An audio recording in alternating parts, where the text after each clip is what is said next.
Olá pessoal, boa noite, tudo bem? Bom, hoje mais um Castelo de Cartas da Ciência, né? Uma série que é um pouco mais longa do que a normal, mas no meu canal estou tendo um imenso prazer, né, de receber hoje pela primeira vez o professor Luiz Carlos Molhon para falarmos sobre Amazônia, né, Nordeste e Sudeste. Né? Então, boa noite, professor, tudo bem? Boa noite, Tiago. Boa noite ao pessoal que está nos seguindo. Bom, hoje, né, nossos assuntos sobre Amazônia, né, nós vamos tratar de um assunto que as pessoas vêm falando aí durante muito tempo, né, e nada melhor do que o professor Molhon para responder. Professor, o senhor já trabalhou com a Amazônia, né? Certamente, Tiago. Na realidade, trabalho com a Amazônia já desde praticamente 1970, né? São 47 anos. Inclusive, minha tese de doutorado na Universidade de Wisconsin, em 1975, foi exatamente o aspecto do impacto do desmatamento no clima regional e possíveis consequências para o clima global. Então, da Amazônia, eu posso lhe dizer que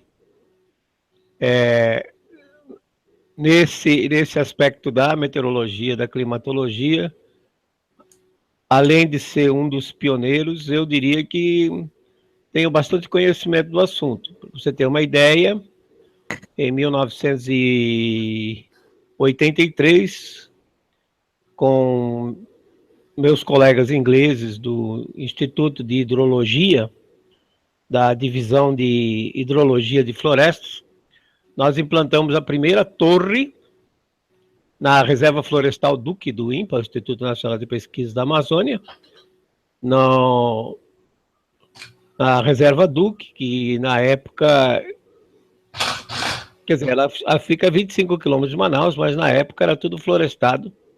Hoje parece que a reserva já está praticamente no meio da cidade. Essa torre é uma torre de 45 metros de altura e nós instalamos com instrumentação acima e no meio da floresta para entender como é que a floresta interagia com a atmosfera. Não só fizemos medidas de micrometeorologia com sensores de resposta rápida. Pra você ter uma ideia, na época a gente já usava o computador, né, com todos os cabos, em 1983. Quanto tem isso? Você tem 35 anos, 34. quase 35 anos. Quase 35, isso aí. Né? E a gente, então, tinha a instrumentação acima e ao longo, abaixo da copa, e também medidas de variação de umidade do solo e interceptação da água da chuva pela floresta, que é um outro aspecto bastante interessante. E depois daí surgiu o interesse da NASA em medir os gases produzidos pela floresta, e nós fizemos então dois grandes experimentos, um em 1985 e outro em 1987, um na estação seca, outro na estação chuvosa, que foi chamado de Atmospheric Boundary Layer Experiment, que na realidade, como o A de atmospheric era o mesmo A de Amazon, então acabou sendo chamado de Amazon Boundary Layer Experiment, que nós usamos satélites, usamos usamos aviões, né? O avião da NASA, um C-130. O interesse da NASA, no caso, era testar os sensores que depois iriam voar a bordo dos satélites para medir ozônio e gases emanados da floresta.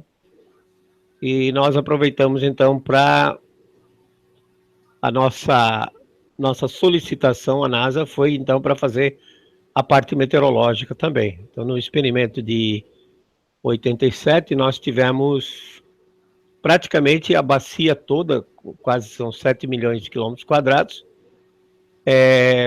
cercado com radiosondas, né, que são aqueles pacotinhos que sobem nos balões, medindo pressão, temperatura, umidade, e pelo deslocamento do balão, você estima o vento. E nós usamos esse sistema, usamos também um sistema de balões cativos, indo até 1 quilômetro de altura. Fizemos também talvez um experimento que nunca mais foi repetido em floresta tropical nenhuma, que foi um triângulo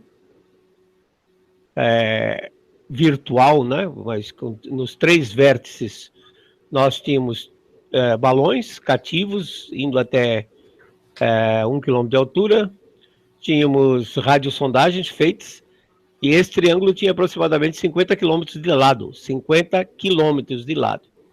O objetivo desse experimento foi entender quanta umidade entrava e quanta umidade que estava entrando, transportada pelos ventos, seria transformada em chuva.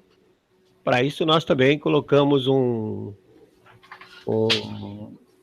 uma rede de pluviômetros, e foi bastante complicado, porque esses pluviômetros eles foram colocados em torres na altura da copa da árvore, né? Para evitar a interceptação pela folhagem e direção, particularmente as palmeiras, elas têm tendência de direcionar a água para o caule delas. Então foi um experimento bastante complexo, esse de 87, e depois continuamos com os ingleses com um experimento chamado Abracus, que na realidade o James Shuttleworth, lá do Instituto de Hidrologia na Inglaterra, naquela época não tinha nada, não tinha fax, não tinha absolutamente nada, nem fax não tinha. Então a gente escrevia as cartas todas, era à mão, tinha que mandar e esperar a resposta. E toda vez que eu mandava minhas cartas para eles, eu assinava embaixo, abraços. Né? E com isso ele pegou aquela sigla, obviamente em inglês não tem C cedilha, ele pegou a sigla Abracus e criou uma sigla Anglo-Brazilian, não sei o que lá, Experiment, na época, que fez com que o Natural Environment Research Council da Inglaterra nos desse uma quantia razoável de dinheiro. Então, além daquela torre de Manaus, depois nós acabamos colocando mais outras 2 torres, uma em Marabá, no Pará, e a outra em Rondônia, na floresta do rio Jari. Então, a ideia de se ter essas 3 torres era para ver como é que o fluxo de umidade, aerossóis, etc., variava indo de leste para oeste ao longo da Amazônia. Assim que eu diria que, em termos de Amazônia, eu não sou apenas teórico, mas trabalhei muito, né, com as próprias mãos, instalando instrumentação, calibrando instrumentação, reduzindo dados, principalmente nesse período, na década de 80 e na década de 90, Tiago. Então, não sou apenas um teórico, sou um cara de campo na Amazônia. E acho que isso, de uma certa forma, me dá aí o respaldo para falar um pouco sobre a região, já que, como eu disse, há 47 anos eu estudo a Amazônia, a floresta e sua interação com a atmosfera, tanto localmente e impactos que eventualmente venham a acontecer da mudança do uso da terra em áreas vizinhas e até globais, Tiago. Bom, o senhor trabalha com a Amazônia há mais tempo que eu tenho de vida, né? Então é a pessoa certa que eu tenho para falar aqui. Eu vou dar uma boa noite especial ao professor Igor, que está aí nos assistindo. Né? E professor Molion, me diz uma coisa, há uma vertente aí que as pessoas falam, né, que se realmente tiver o desmatamento na Amazônia, né, se acabar com as árvores, vai ter seca, né, no Sudeste. Existe essa comparação mesmo? Isso é verdade? A chuva provém das árvores? De onde é que viria essa umidade toda? De fato, a floresta ela recicla água por meio da chamada evapotranspiração, que é a transpiração das plantas mais a evaporação das águas superficiais. Mas o princípio básico é o seguinte: a floresta existe porque o clima permite que ela exista, e não o contrário. A floresta não produz água. Uma árvore em si não produz água, ao contrário, ela consome água. 99% da água que a planta utiliza é, na realidade, para manter a folhagem refrigerada. Porque se a temperatura passar de 32, 33, 34 graus, então os tecidos são danificados e a planta eventualmente morre. Então, o que a floresta faz, ela coloca de volta uma parte da água que caiu como chuva num período anterior. Eu lembro na minha tese de doutorado, um dos resultados era que 56% da chuva que caía na região era evapotranspirado, reciclado, né, pela evapotranspiração, e 44% sairia pelo rio, dentro do limite que nós tínhamos de dados naquele período que foi concluído em 1975, portanto nós estamos falando há 40 anos atrás, o que quer que seja, e 42 anos atrás.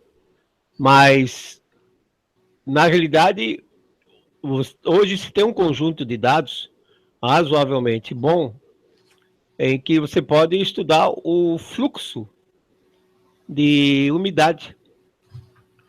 E você chega à conclusão que a principal fonte de umidade para todo o continente sul-americano, inclusive para a Amazônia, é o Oceano Atlântico tropical. As temperaturas são bastante altas, em torno de 28 graus centígrados no Oceano Atlântico. A evaporação é constante e taxa relativamente alta, e essa umidade é transportada pelos chamados ventos alísios que entram dentro do continente. Então você pode fazer os cálculos. Você pode cercar a Amazônia com uma caixa virtual, né? Com paredes e tomando como topo da atmosfera os níveis em que praticamente já não existe mais vapor d'água, que é da ordem de 8 a 9 quilômetros de altura. Quando você faz esses cálculos, você percebe que, na realidade, apenas 20% do fluxo de umidade que passa sobre a Amazônia, proveniente do Oceano Atlântico, é que fica como chuva. O restante vem para o Sudeste para alimentar as frentes frias. E isso bate muito bem com aquele experimento que a gente fez em 1987, como eu mencionei antes, aquele triângulo, que nós tínhamos balões cativos e radiosondas fazendo as medidas do fluxo. Bate muito bem com o número que a gente conseguiu, que é naquele triângulo, como disse, a ideia era calcular o que nós chamamos de convergência de umidade, ou seja, quanta umidade entra, menos quanta umidade sai, quer dizer, a umidade que fica, e quanto dessa umidade é convertido em chuva. E na época a gente obteve um número em torno de 20%, mas não podíamos generalizar porque isso foi feito apenas durante um período relativamente curto. Mas hoje, com a base de dados que você tem, confirma, então, que do fluxo de umidade que entra na Amazônia, apenas 20% é convertido em chuva, o restante, 80%, segue seu caminho, sendo transportado, então, para o centro-oeste, sudeste e sul. Então, a árvore em si, ela não produz água. Ela apenas usa a água para manter a temperatura da sua folhagem, para continuar viva. Aí você pergunta, tá bom, mas aí o desmatamento, eventualmente, como foi aventado, né, naquele período 2014, em que principalmente o Sudeste, e particularmente São Paulo, passou por um período, uma seca muito severa, que, diga-se de passagem, não foi a primeira. Nossa seca de 1963 foi pior do que a seca de 2014. A diferença na seca de 2014 é que a população era muito maior, portanto o consumo de água era muito maior, e o estado de São Paulo não investiu em reservar água. Então, vai deixando, foi pego de surpresa. E, como disse, do ponto de vista de intensidade, a seca de 1963 foi muito pior do que a de 2014. E em 2014 entraram os ecologistas de plantão, né? Os ecomaníacos, dizendo que a seca estava sendo provocada pelo desmatamento da Amazônia.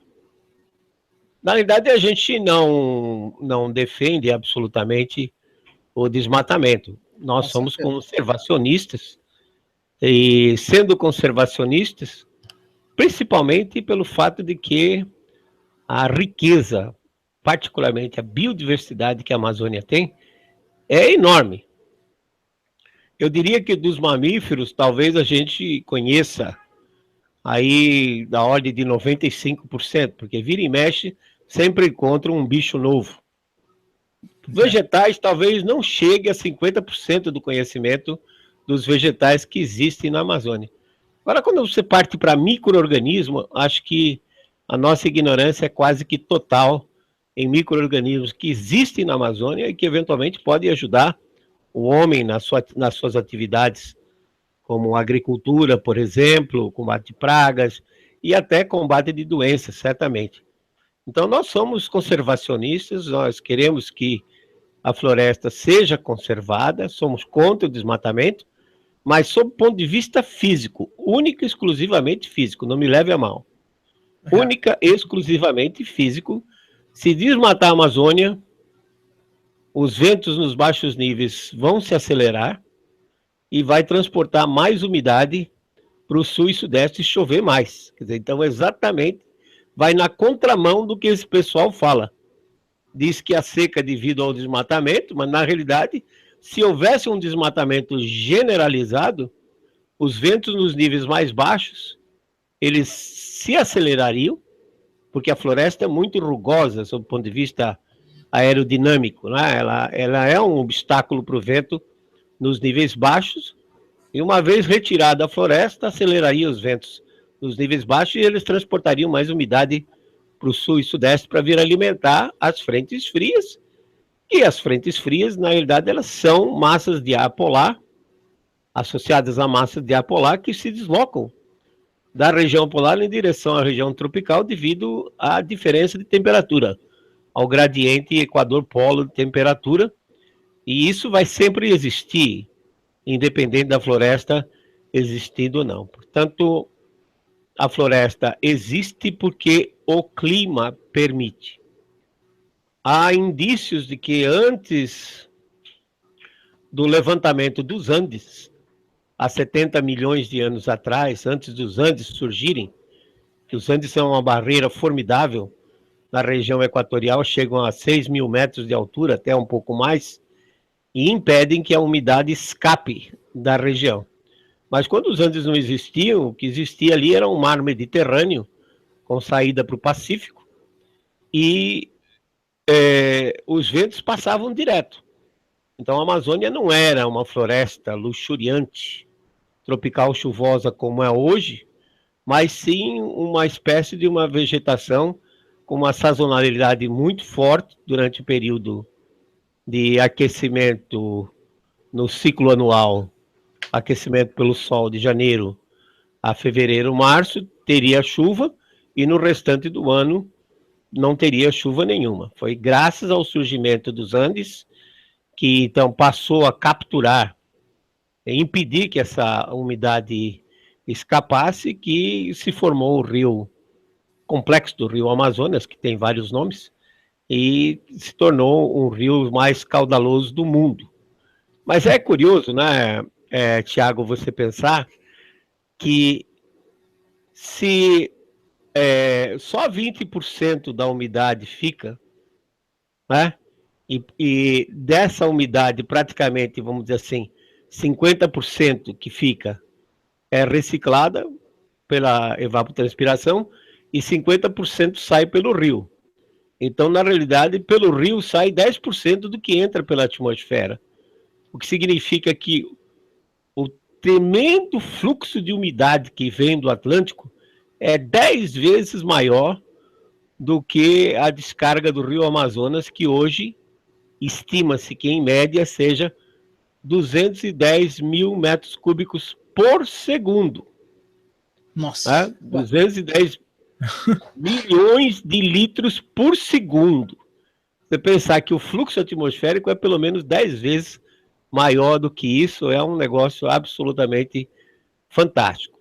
No fundo, então, a região ela é até ineficiente no que se refere à transformação da umidade que entra na região em chuva local. Se os processos atmosféricos fossem, os mecanismos fossem mais eficientes, provavelmente o rio Amazonas teria uma descarga muito maior do que tem, Tiago.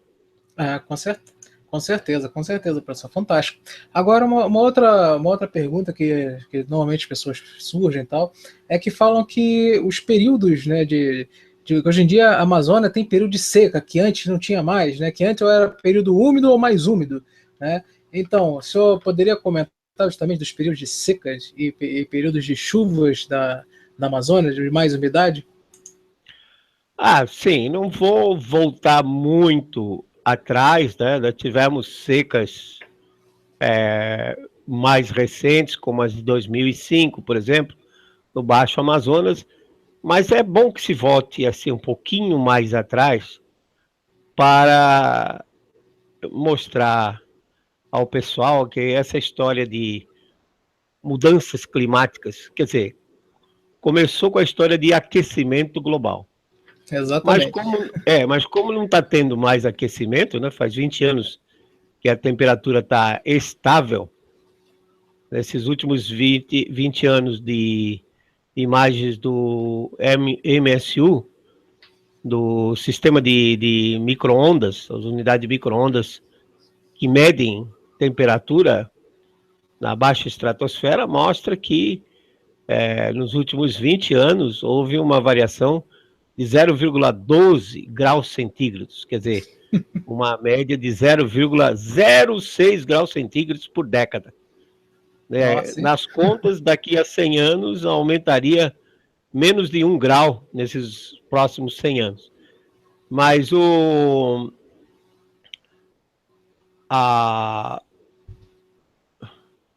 sim, o que era? Você falou do período de secas e chuvas. Sim. Então, essa história do aquecimento global, que estaria modificando, produzindo essas secas, é uma grande besteira, né? Você pegar, por exemplo, qualquer pessoa pode entrar na internet, digitar Porto de Manaus, que é o porto que os ingleses construíram em 1903, portanto tem mais de 110 anos, 114 anos de dados, do nível do Rio Negro, em Manaus, e verificar que 1926, note bem, 1926, né? Portanto, há 90 anos atrás, foi a maior seca que já foi registrada, em que o nível do Rio Negro atingiu o mínimo, dando aí uns 5 desvios padrões abaixo da média. Quando eu vi esses números, eu desconfiei. E como eu estava fazendo pesquisas em Manaus, eu tive a paciência de ir até o porto para verificar se esse número não tinha sido escrito errado, né? Porque às vezes quem lia a régua talvez fosse um semi-analfabeto que não soubesse escrever direito. Mas não, era a autoridade portuária que fazia isso, e o número está correto. 1926 foi o nível mais baixo alcançado pelo Rio Negro nesses 117 anos, ou 114 anos de dados que se tem registro. Eu me interessei pelo assunto e depois fui procurar na internet, agora com essa facilidade que a gente tem na internet, fui procurar relatos sobre essa seca e descobri que realmente foi uma seca de grandes proporções que atingiu a Venezuela, a Colômbia. Então há registro de viajantes pela região que falam sobre os rios que secaram nesse período. Mais recentemente, também, o Rio Negro registrou uma seca em 1993, em que Boa Vista utilizava termoelétricas com o petróleo vindo por Manaus e seguindo pelo Rio Branco, que é um afluente do Rio Negro, até Caracaraí, e dali ia por terra até Boa Vista. Pra você ter uma ideia, a situação ficou tão ruim que o Ministério das Minas e Energias deu uma concessão especial para que Boa Vista, então, comprasse diretamente petróleo, o óleo combustível da Venezuela, para poder sanar essa coisa. Então você vê que secas severas, excesso de chuva, sempre existiram ao longo desse período, de tal forma que isso você imagina, se hoje a floresta do Rio Negro é uma das mais conservadas do mundo, você imagina em 1926 o que era essa floresta do Rio Negro, né? Portanto, fica muito claro que não é o desmatamento que provoca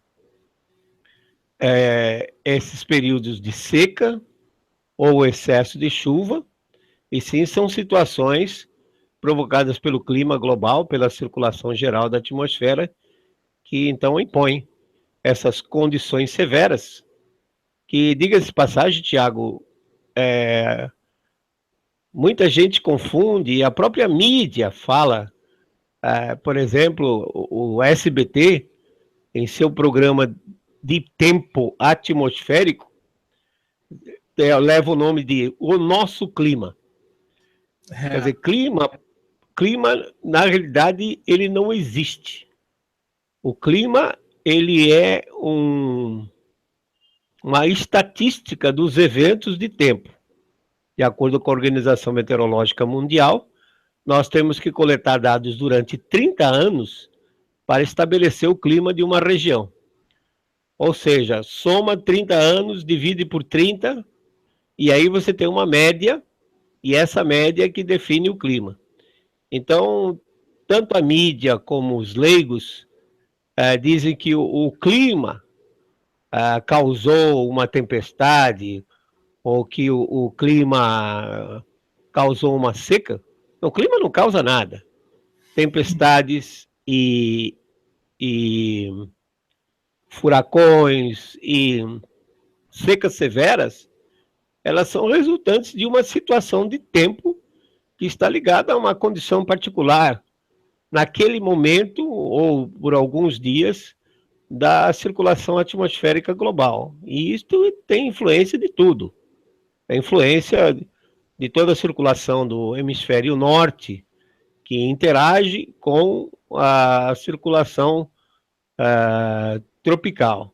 Aliás, tem até gente falando por aí que na Amazônia não tem tornado, que na Amazônia não tem tromba d'água, isso é uma grande mentira, porque eu mesmo já presenciei várias delas.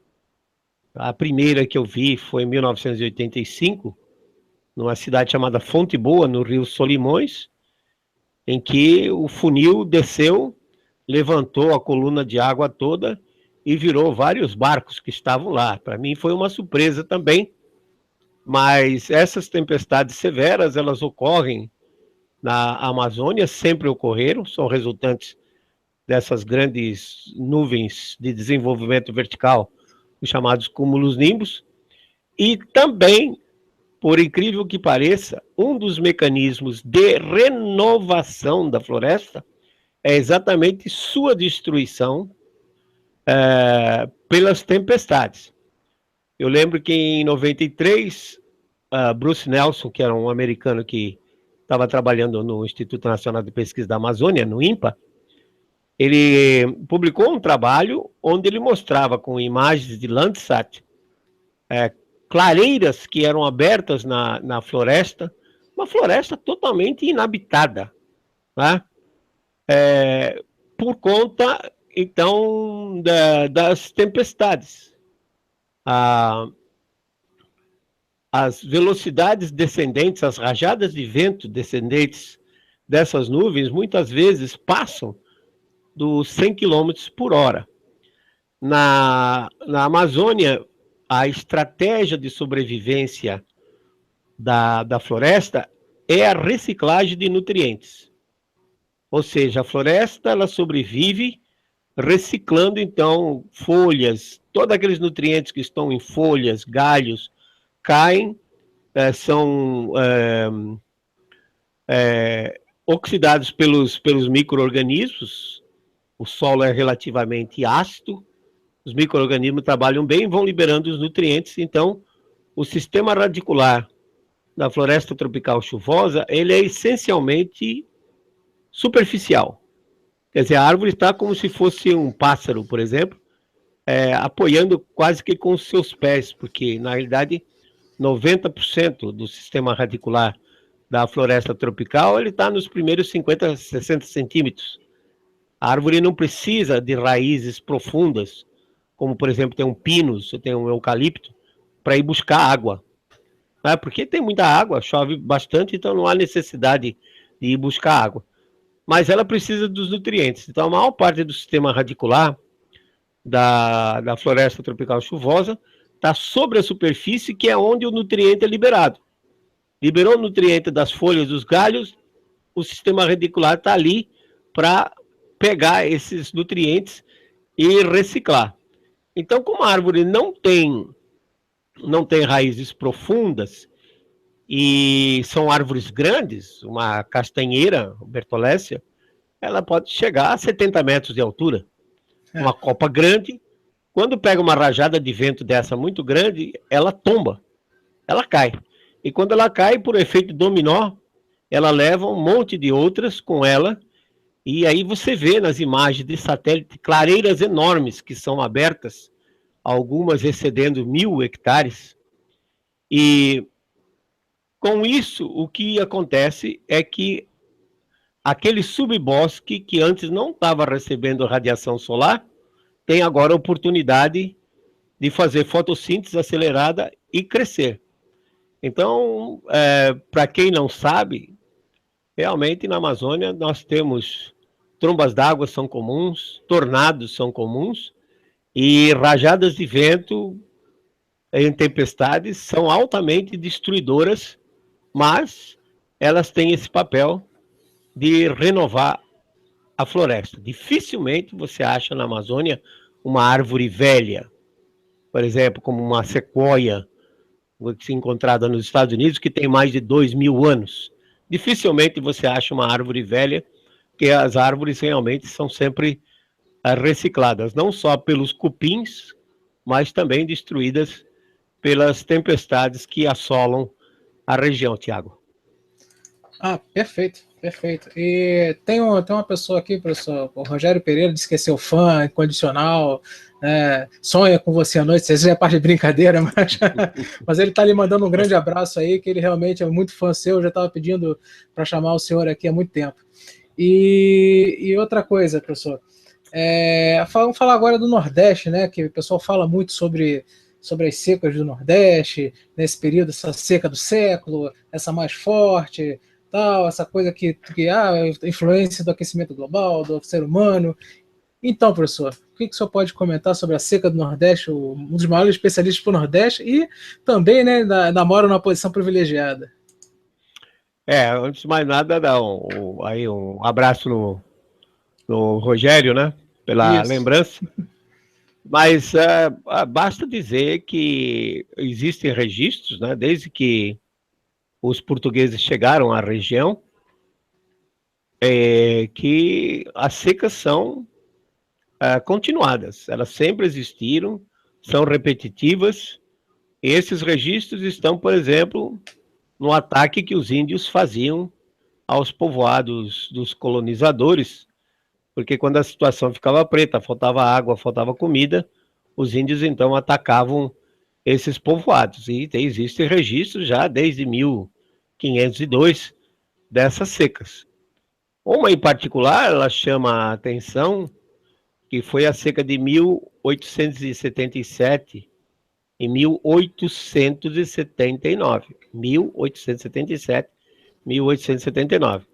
É claro que qual era a emissão de gás carbônico na época, em 1877, né? Comparada com hoje, praticamente inexistente, no que se refere da emissão humana. Claro que os oceanos sempre foram grandes emissores de gás carbônico e dependem muito de sua temperatura. Todo indivíduo percebe que a solubilidade de um gás ela é inversamente proporcional à temperatura da água. O pessoal toma uma cerveja, sabe que quando a cerveja está estupidamente gelada, tem aquelas bolinhas saindo, tem o gás dissolvido, depois que o líquido se aquece chegando ao equilíbrio com a temperatura no ambiente, ele expulsa o gás. Então, emissões de gás carbônico sempre existiram.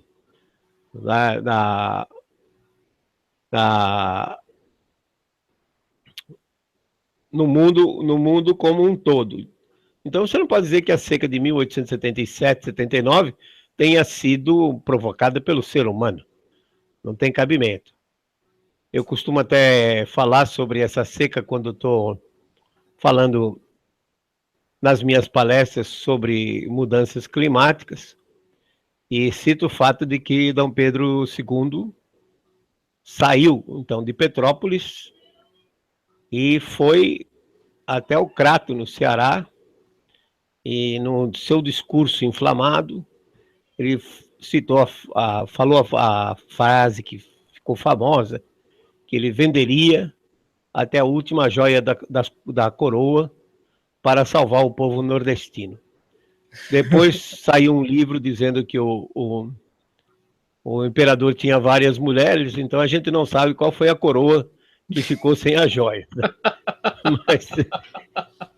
Mas você vê que a situação realmente ela é repetitiva, essa seca está descrita no livro do Euclides da Cunha, publicado em 1902, Os Sertões, em que então ele fala com um olhar muito crítico, do ponto de vista ambiental, de que essas secas realmente eram devastadoras. Então elas são repetitivas, eu diria que as secas de hoje, elas são até menos graves do que as que aconteceram no passado, particularmente essa de 1877, 79, pode estar associada à erupção do vulcão Cotopaxi, que realmente, aqui nos Andes, e realmente a gente percebe que toda vez que se tem uma grande erupção vulcânica, há uma seca na região tropical, porque os aerossóis vulcânicos eles criam um véu em volta do planeta Terra, essas erupções são erupções muito violentas, elas jogam material diretamente na estratosfera, entre 30 a 40 quilômetros de altura, e o tempo de residência, o tempo de permanência desses aerossóis na estratosfera é muito maior do que na atmosfera, na troposfera, que é essa primeira camada. Enquanto na troposfera os aerossóis passam de 7 a 10 dias só, na estratosfera eles podem passar mais de 6 meses antes que decaiam. Então, quando há uma grande erupção, por exemplo, nós tivemos a oportunidade de estudar essa erupção do vulcão Monte Pinatubo em junho de 1991, nas Filipinas, e o Nordeste passou por uma das secas mais severas desses últimos 50 anos, exatamente nesses anos de 92, 93. A erupção do Pinatubo foi em 91, mas aí os aerossóis permaneceram ativos por quase 3 anos e provocou 2 secas consecutivas em 92 e 93, sendo que em 93 a principal atividade econômica aqui do estado de Alagoas, que é a cana-de-açúcar, teve uma quebra superior a 60% em 93. E um fato curioso também, já que eu vou aproveitar o gancho, são os El Ninhos, né? Isso mesmo. Seria a próxima pergunta minha, mas ótimo. São os El Ninhos. Os El Ninhos, vocês sabem, é que o aquecimento das águas superficiais do Pacífico tropical, a gente sabe diagnosticar, mas não sabe exatamente qual é a causa, por que essas águas ficam quentes. E há uma teoria agora que diz que o vento, os alísios vão empurrando as águas em direção à Indonésia e norte da Austrália, uma região lá no oeste do Pacífico, chamada de piscina de água quente do Pacífico, em que as águas estão em torno de 30 graus centígrados, e a água vai acumulando lá, faz uma pressão, começa a pressionar, mas como a água é um líquido incompressível, então à medida que a água vai se acumulando, eventualmente a termoclina, que é essa a região em que as temperaturas deixam de decrescer rapidamente no oceano, está em torno aí de 1.000 metros de profundidade, a termoclina responde e dispara essas águas quentes em direção ao leste, em direção à América do Sul. É como se você tivesse uma mola que você fosse comprimindo, né? E aumentando a energia estática dessa mola, depois você solta e ela libera toda a energia, e isso seria a causa do El Niño. O problema é saber por que o vento muda. O vento muda porque o campo de pressão muda. Mas se o campo de pressão entre a América do Sul e a Austrália muda, o que é que faz o campo de pressão mudar? Então você chega numa conclusão que você não sabe exatamente qual é a causa. O que eu notei, um artigo que eu escrevi há muito tempo atrás, foi que existe uma coincidência muito grande. Na maioria das erupções vulcânicas, a gente tinha um El Niño presente.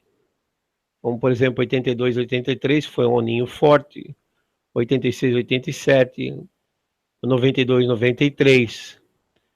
Então, aparentemente, os aerossóis vulcânicos, eles podem mudar o campo de pressão. Né? Como é que muda o campo de pressão? Você cobre a região equatorial com um véu, que são os aerossóis vulcânicos.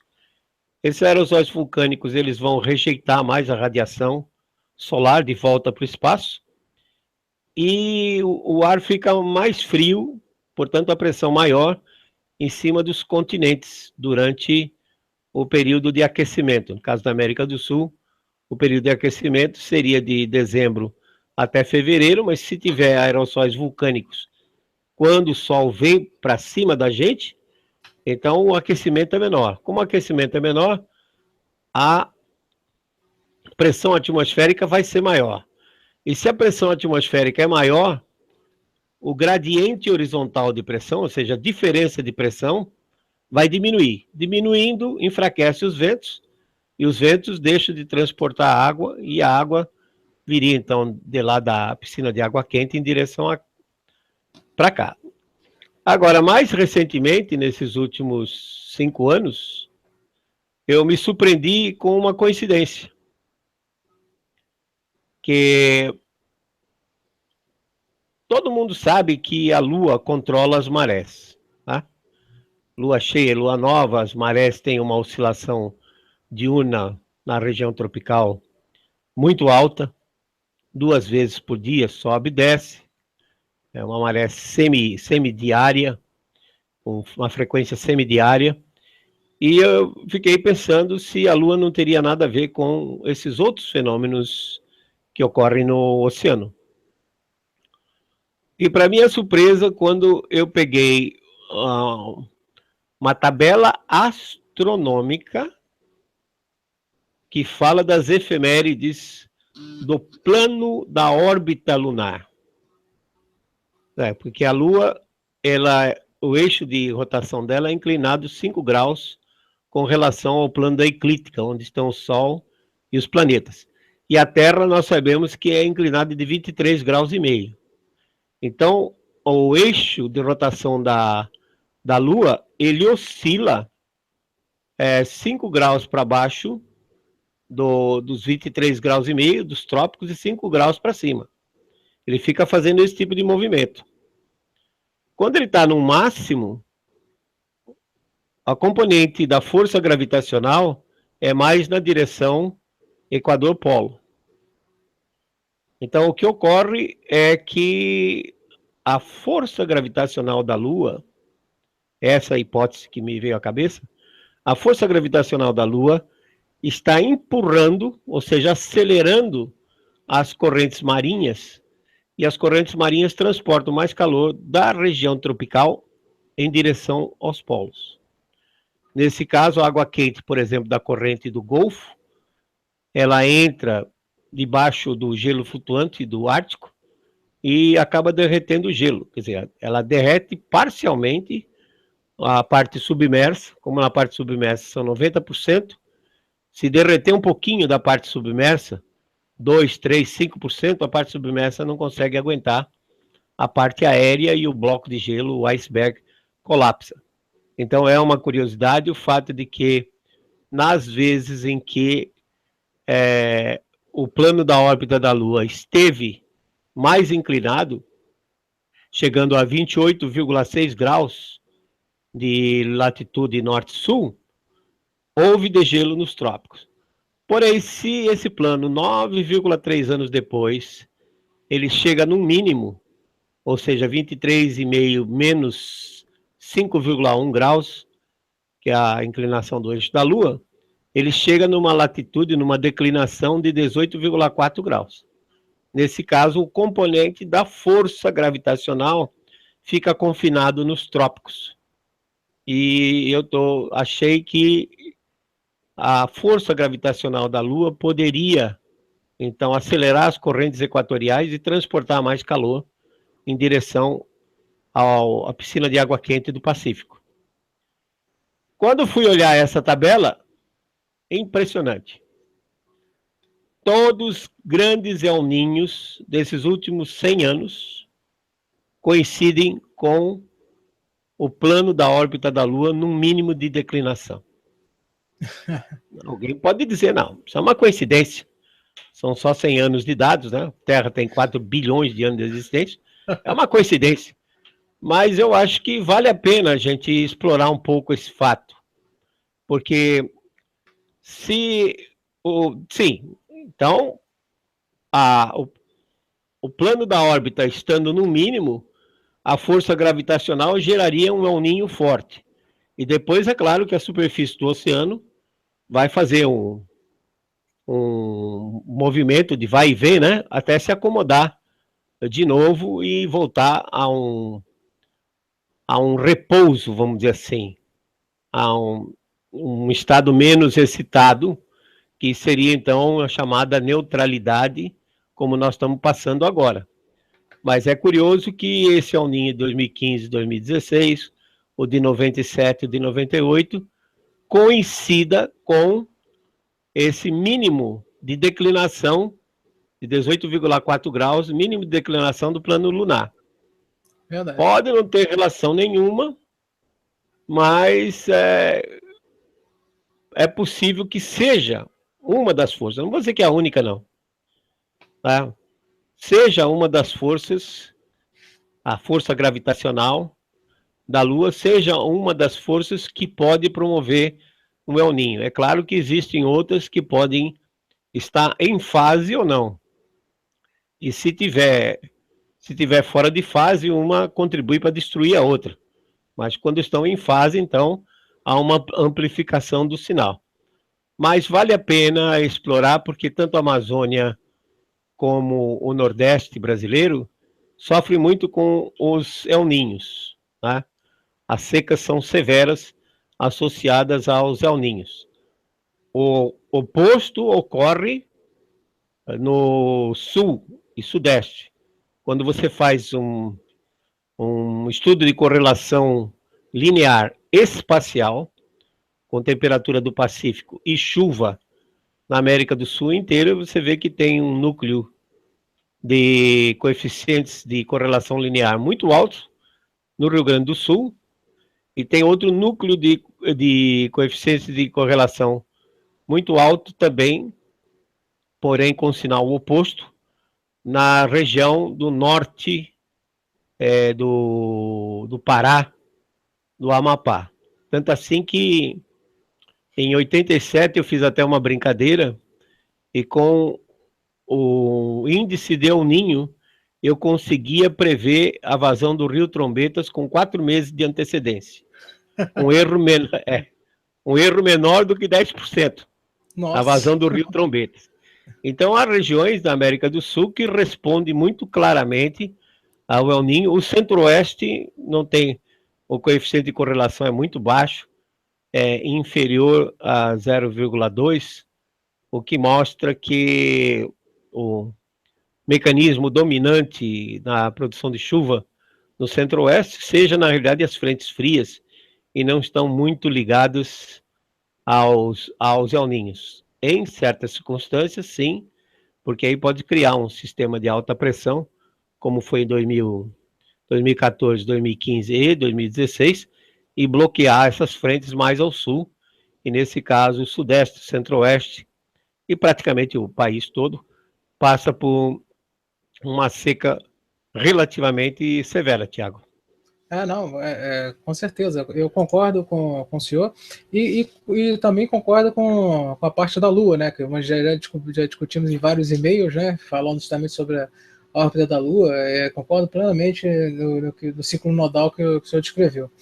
E o último tópico nosso aqui, que seria sobre o Sudeste, né, que o senhor já falou que da umidade, que como é que vem, passando lá pelo oceano e saindo, né, vindo pelo sentido da Amazônia, né? Só que não é realmente a floresta que vai gerar toda essa chuva aqui que nós temos no Sudeste. O senhor falou do El Niño, né? Que acontece quando tem com as chuvas aqui. Agora nós estamos passando, né, pelo inverno, e está tendo pessoas falando que, como esses dias que tivemos algumas temperaturas altas pela manhã, mas à noite ela já chove um pouco, né? Aí eu te pergunto, professor, tem alguma coisa a ver com o que as pessoas estão falando, com a influência humana, né, nessa temperatura alta das cidades, né? As pessoas confundem um pouco o efeito de ilha de calor urbano, né, com mudanças realmente climáticas, né, com o aquecimento global, né? Então, se eu puder elucidar isso, seria uma honra. Bom, o indivíduo, né, ele mora muito próximo da superfície, mora num microclima. E é um fenômeno já global. No Brasil, de acordo com o IBGE, 84% da nossa população vive nos centros urbanos, e no mundo já 55% da população já vive nos grandes centros urbanos, de tal forma que a cidade tem um microclima bem diferente do que os campos cultivados e as regiões vegetadas, né?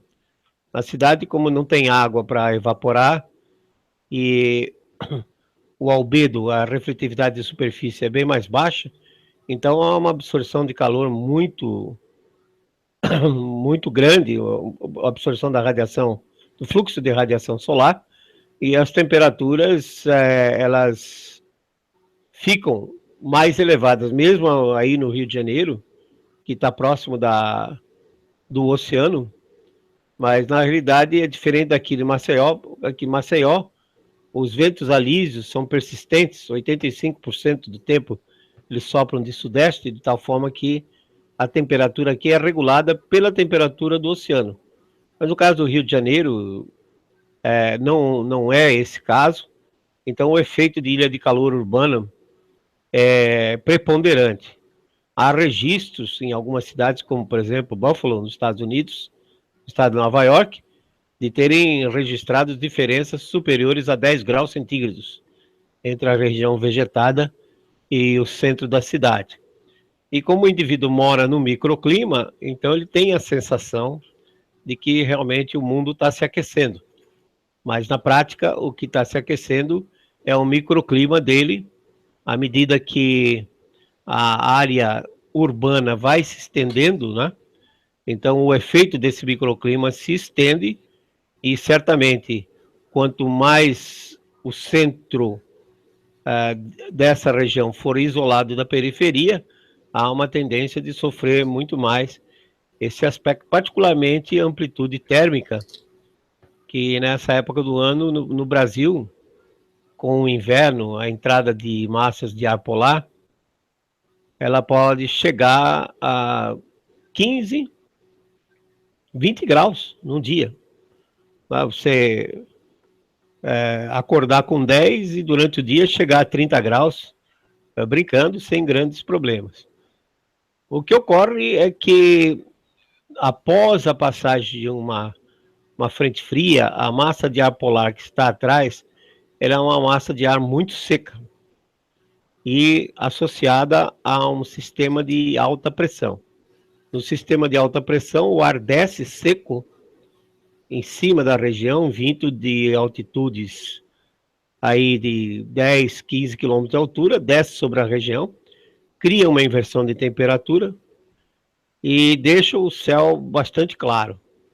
Então, durante o dia, a radiação solar aquece muito a superfície e à noite a superfície emite e perde infravermelho, radiação infravermelho para o espaço exterior, de tal forma que a temperatura mínima, um pouco antes do nascer do Sol, ela vai apresentar uma amplitude térmica entre a mínima e a máxima bastante grande, né?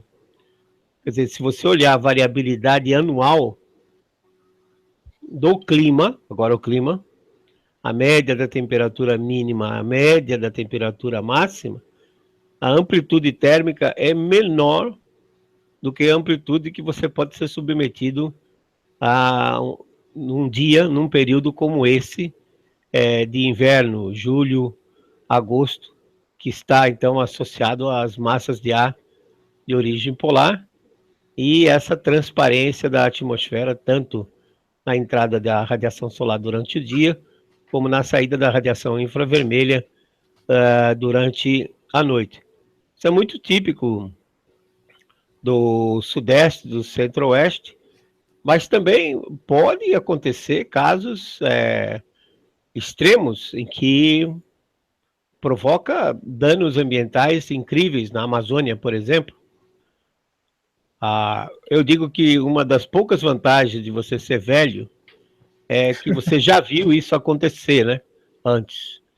Então, na minha memória está muito bem gravada a famosa frente fria de julho de 1975, que foi a mais forte desses anos, nesse período de mais ou menos, dependendo do sul indo em direção ao sudeste, de 17 a 20, 21 de julho de 1975.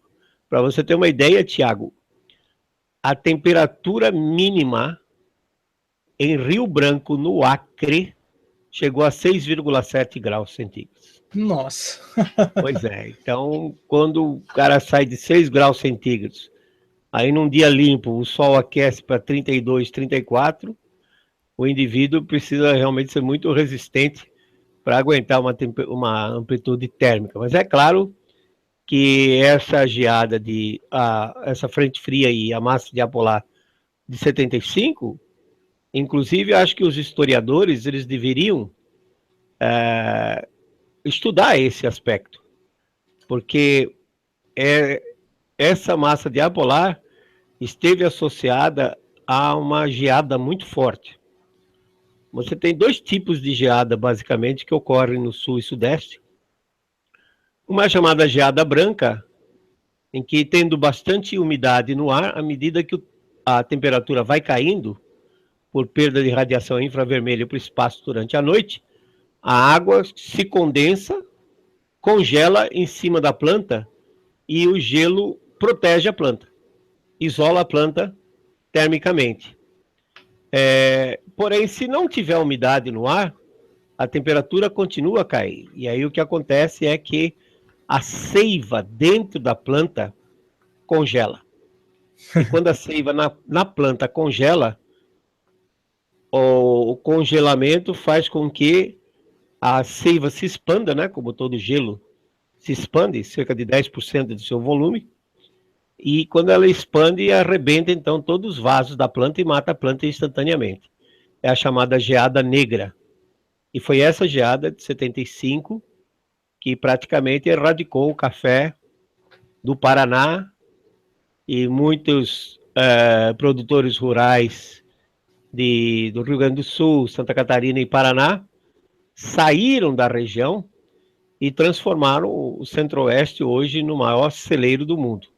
Então você vê que pode ter sido um fenômeno meteorológico como essa massa de ar polar de julho de 75, que tenha causado uma revolução demográfica no país e tenha mudado completamente o agronegócio no país, fazendo com que esse pessoal, cansado foi um período muito frio, entre 1946 até 1976, foi a virada, foi exatamente essa massa de ar polar. A situação era os invernos eram tão rigorosos, tanto aqui como no hemisfério norte, que na época o terrorismo climático era: estamos indo para uma nova era glacial. Porque já desde 46, as temperaturas... Eu estava no inverno de 72, 73, eu estava em Madison, Wisconsin, fazendo meu doutorado, eu peguei temperatura de 35 graus abaixo de zero. 35 graus abaixo de zero. Então, como os invernos eram muito rigorosos, os terroristas de plantão diziam que estávamos indo para uma nova era glacial.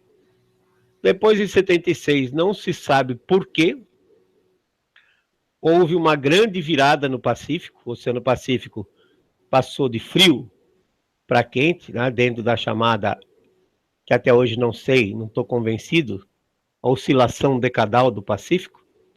O Pacífico ficou quente, e aí 10 anos depois, James Hansen já disse que aquele aquecimento dos últimos 10 anos estava sendo provocado pelo homem.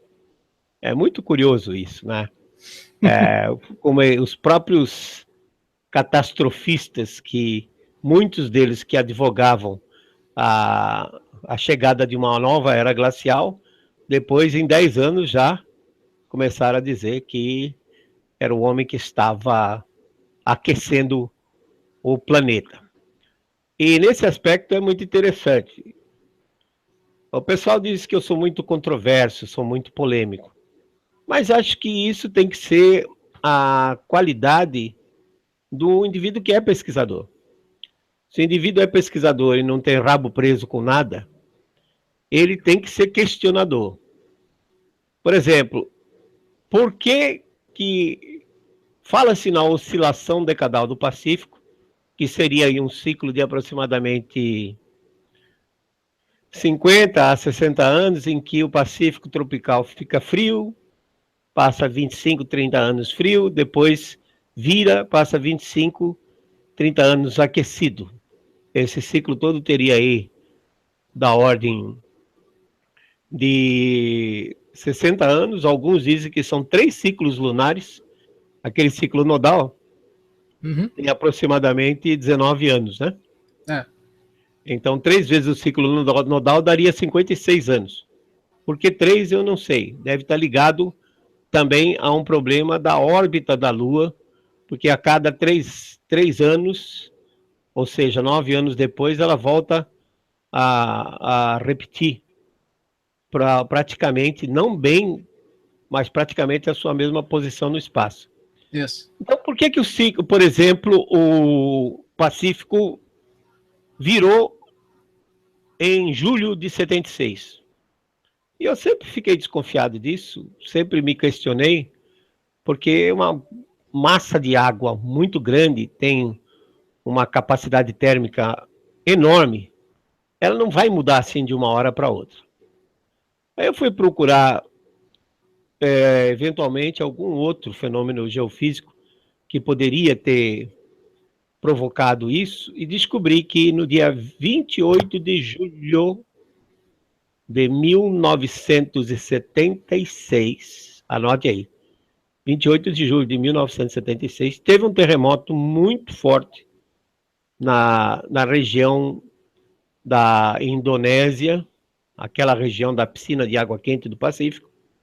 Esse terremoto seguiu uma falha geológica e atingiu a cidade de Tangshan, T-A-N-G-S-H-A-N, na China. Ele ocorreu às 3 horas da manhã e matou mais de 500 mil de chineses. Nossa. 28 de julho de 76.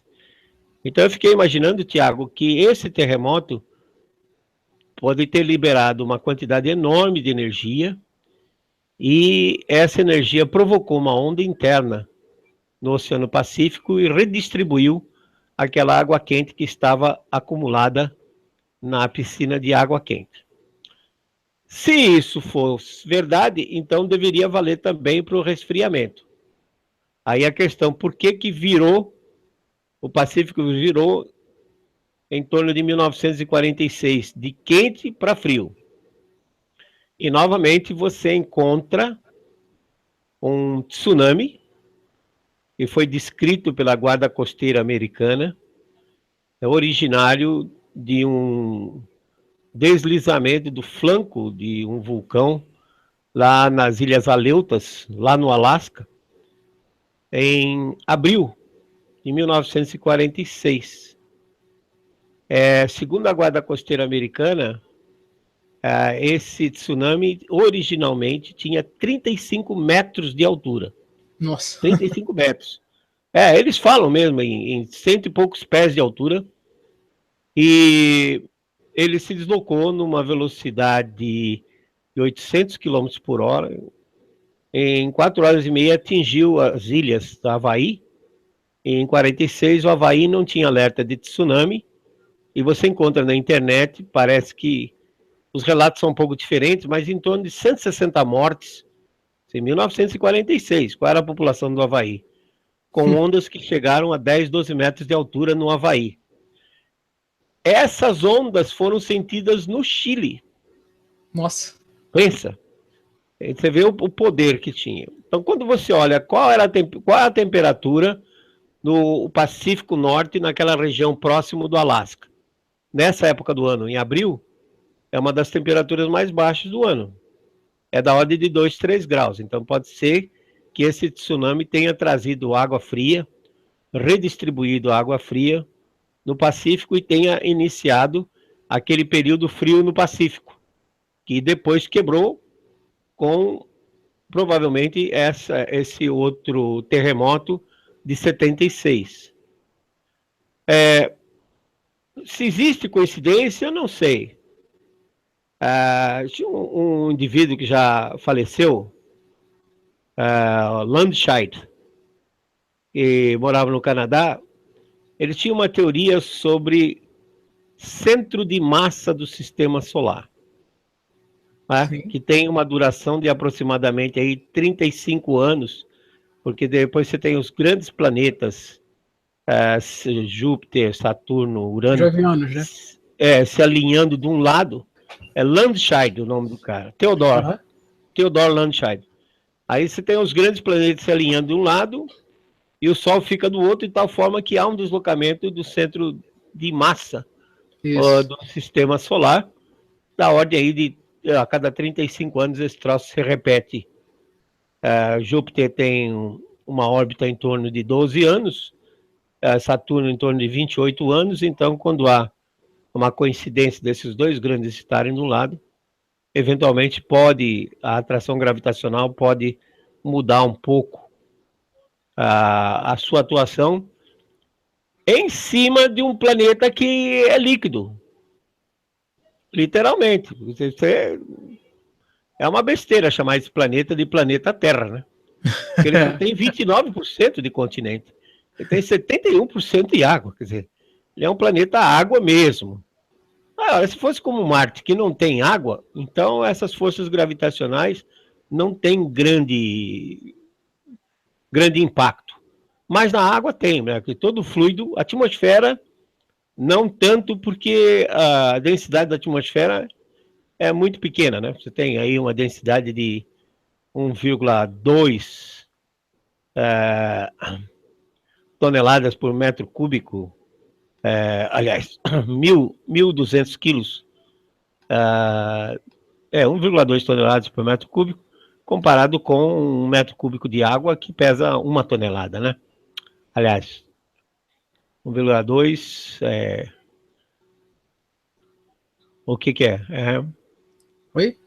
É da ordem de... A densidade atmosférica é da ordem de 8 vezes menor que a da água, né? Sim, sei.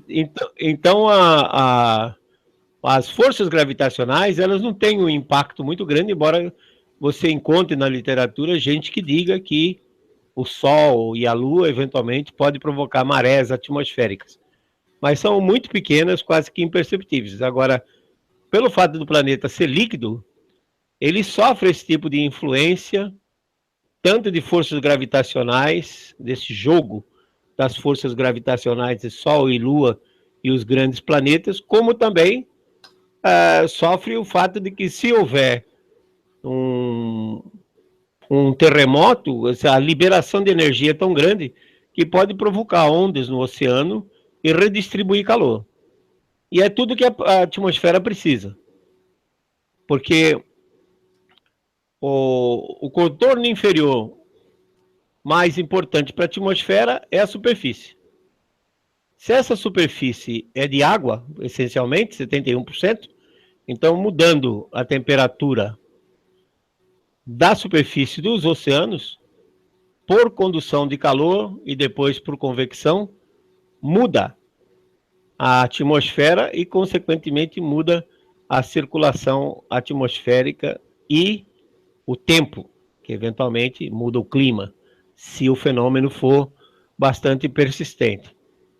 Então, pelo fato da gente ter uma extensão muito grande de oceanos, é que o planeta sofre essas variações, mas, por outro lado, é muito interessante porque em 150 anos, desde a Revolução Industrial até agora, a temperatura variou 0,7, 0,8 graus.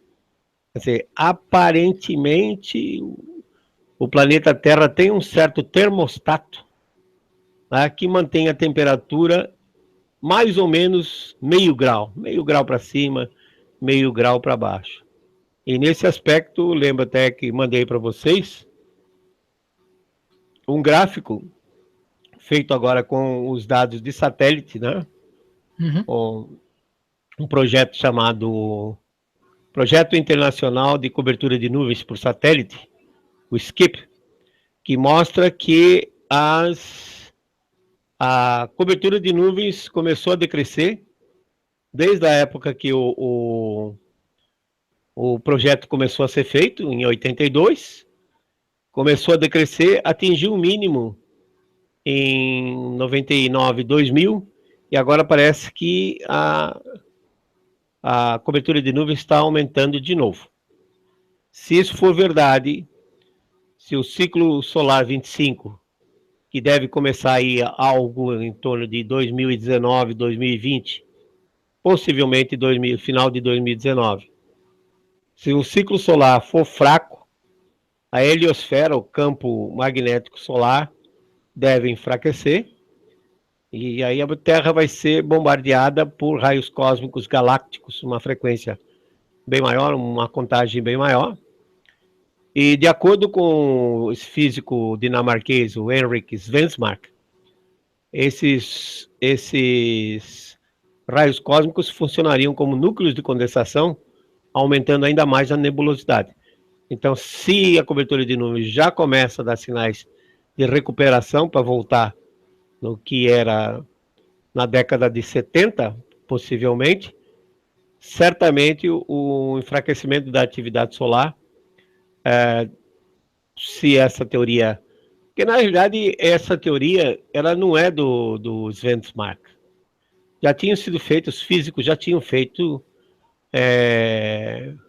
experimentos na década de 50 que mostravam que quando os raios cósmicos entravam numa câmara saturada de umidade, de vapor, eles descreviam traços, né, de condensação.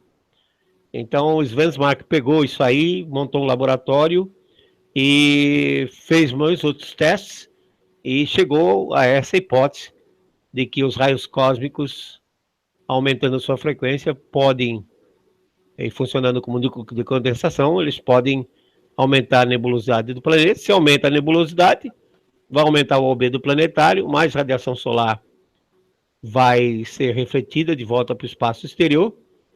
O Sol em baixa atividade e a cobertura de nuvens aumentando, parece que a tendência, então, desses próximos 12 a 15 anos, seja de um resfriamento global, embora o CO2 continue aumentando. Você sabia que tem uma organização, uma ONG dessas, que fica controlando quantas usinas termoelétricas estão sendo construídas no mundo? Certo. Segundo essa ONG, estão sendo planejadas e em construção e planejadas cerca de 1.600 termoelétricas a carvão. A carvão. A Alemanha mesmo está terminando a construção de 23 termoelétricas a carvão, num total de 12 gigawatts de potência firme, o que os especialistas chamam de potência despachável. Porque qualquer renovável, ela sofre do problema da variabilidade de tempo.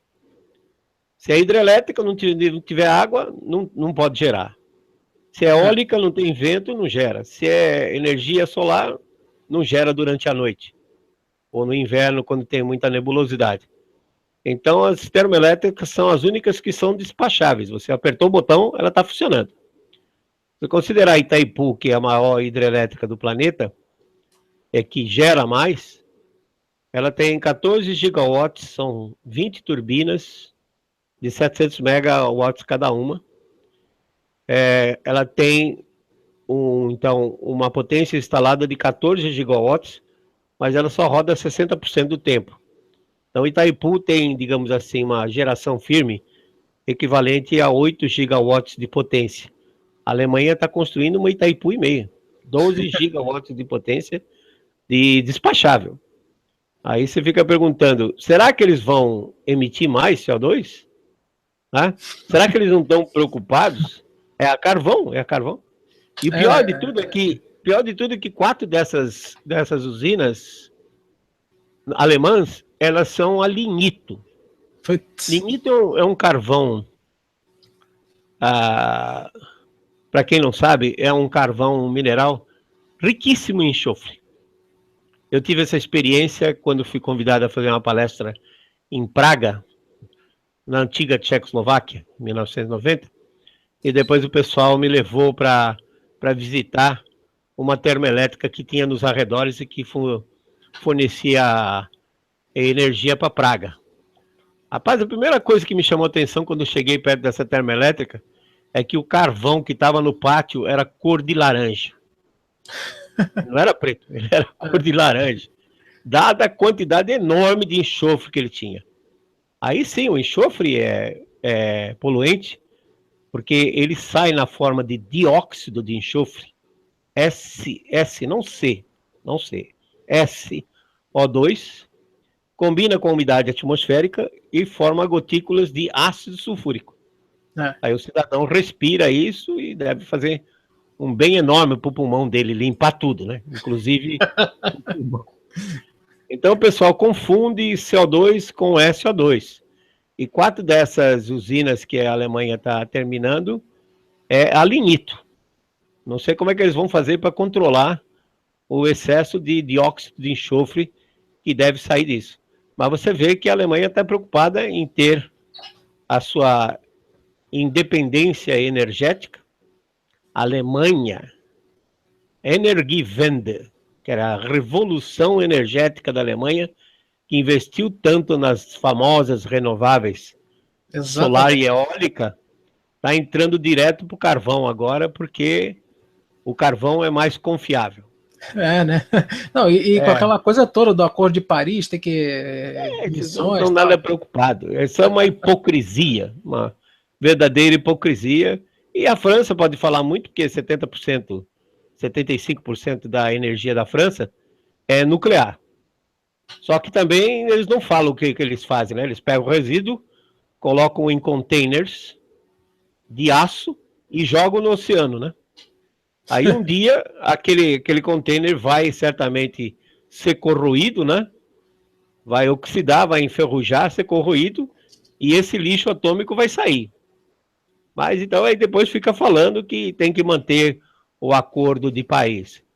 Bom, o ponto é que se tem 1.600 termoelétricas a carvão sendo construídas nesses próximos 10 anos, construídas e planejadas, certamente vai haver maior emissão. Mas mesmo com mais CO2 na atmosfera, o Sol e a cobertura de nuvens e, obviamente, a grande massa de água, particularmente o Pacífico, que constitui 35% da superfície terrestre, vão esfriar.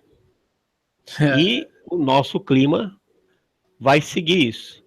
Mas não se preocupa que os que defendem o aquecimento global hoje, já vão estar defendendo o retorno a uma nova era glacial. Eu já vi isso na década de 70 e certamente parece que a história ela não muda muito, ela se repete. Ótimo, entendi. Professor Melhor, só pegar uma pergunta aqui do chat, que nossa conversa aqui já está chegando já a 1h30, né? Então, o senhor tem mais coisa que fazer, né? E é o seguinte, o pessoal está perguntando aqui sobre o verão do ano que vem na região Nordeste. Se vai ser chuvoso, se não vai ser, se o senhor tem alguma opinião sobre como é que seria como fosse uma previsão, né, de como seria o verão do ano que vem. Eu creio que como a gente passou por um período de praticamente 5 anos consecutivos de seca, e na realidade, aqui em Maceió, esse ano de 2017, surpreendentemente, está sendo um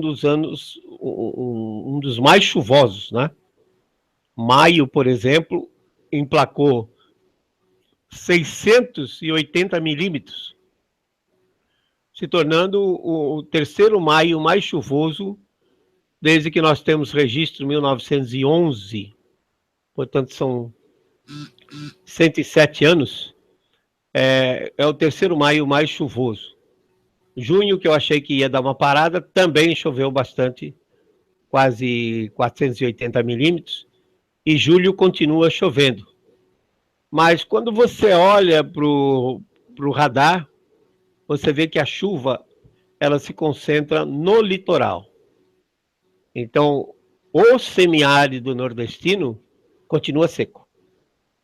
Ou seja, já vem de um período desde 2012 seco e continua seco. Não está chovendo no semiárido. Então, depende muito onde você vai olhar, porque são vários nordestes. São vários nordestes porque são controlados por fenômenos diferentes. Por exemplo, o norte do Nordeste, representado aí pelo Ceará, e as chuvas são controladas pela zona de convergência intertropical. Se a zona de convergência intertropical ficar bloqueada mais ao norte, esses estados do norte e do nordeste têm um período de seco.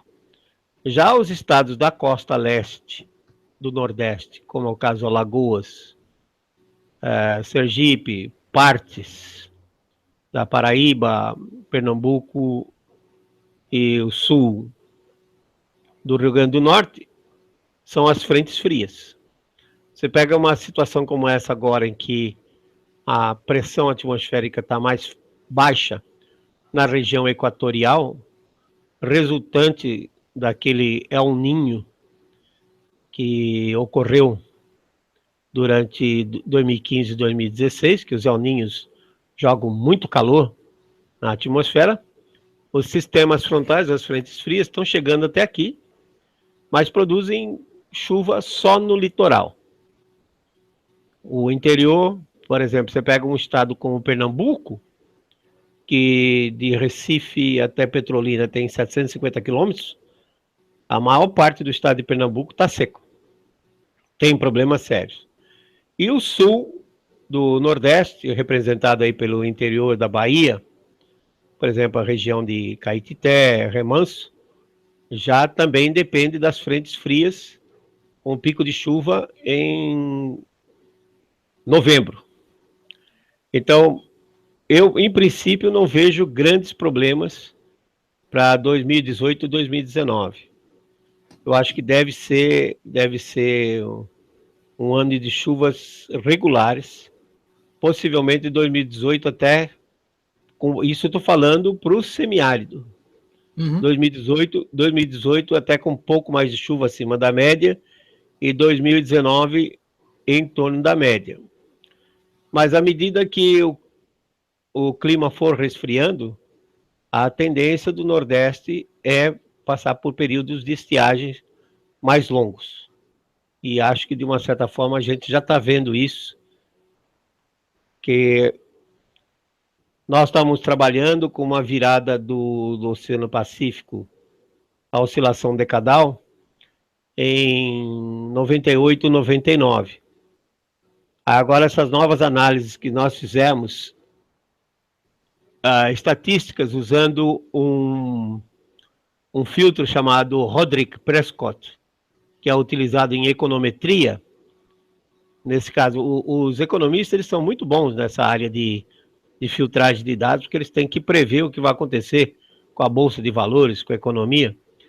E o que a gente tem feito é testado esses métodos, que são puramente de economia, nos dados atmosféricos. Nós temos um trabalho meu e do Anderlan Siqueira, que foi publicado em 2015 na Revista Brasileira de Meteorologia, que o uso do filtro Roderick-Prescott aponta para uma virada de fase na oscilação decadal do Pacífico em torno de 2005. Nós estamos trabalhando com virada em 98 e 99, e parece que, pelo menos o tratamento estatístico mostra uma virada em 2005. Ou seja, um pouquinho mais tarde do que a gente esperava.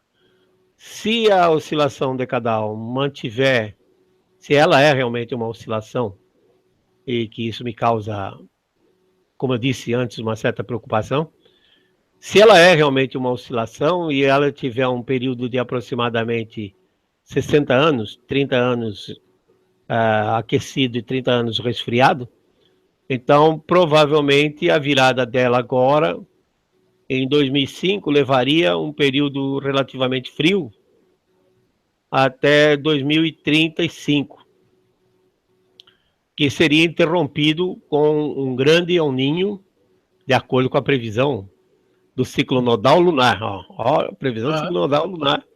Um grande El Niño em 2034, 2033 e 2034. Se a Lua realmente for uma das causas de geração de El Niño, então o próximo mínimo do ciclo nodal, soma aí, 2015, soma 19 anos, vai dar 2033, 2034. Então esse ciclo de resfriamento, ele seria interrompido provavelmente em 2033, 2034. Nesse período de resfriamento, há uma tendência, então, de uma atmosfera mais fria, mais seca, e tem a tendência, então, de produzir menos chuva. Então, há realmente uma tendência de o Nordeste e da Amazônia passar por um período de uma redução de chuva. Em alguns lugares pode chegar a 20%, 30%. No litoral, normalmente, não tem esses grandes problemas, por conta da convergência de umidade provocada pelos ventos alísios, transportando umidade do Oceano Atlântico. Mas o sertão e as regiões mais internas ao continente, né, regiões com maior grau de continentalidade, sofrem muito mais com essas variações da circulação geral da atmosfera, ou, se quiserem, com essas variações do clima, que sempre ocorreram e são perfeitamente naturais. Bom, ok, Tiago? Ok, excelente, professor. Olha, professor, muito obrigado aí pela sua presença no meu canal, é uma honra ter o senhor aqui, e com certeza já está convidado para falar a hora que quiser, qualquer assunto que quiser, que é sempre uma grande aula ter o senhor aqui. E se o senhor quiser dar alguma consideração final, algumas palavras finais aí, fica à vontade. Não, basicamente, acho que a gente cobriu uma gama extremamente grande da problemática do clima. Lembrar a todos que a variabilidade climática ela é natural e que não confundir clima com eventos de tempo. Os eventos de tempo extremo, eles sempre ocorreram independentemente do clima, quer dizer, um estado de um período relativamente longo, médio, está frio ou quente, independe. Esses fenômenos são fenômenos de tempo e não fenômenos climáticos. E lembrar que a realidade é cruel. Como eu disse, ninguém está defendendo destruição ambiental, particularmente desmatamento da Amazônia.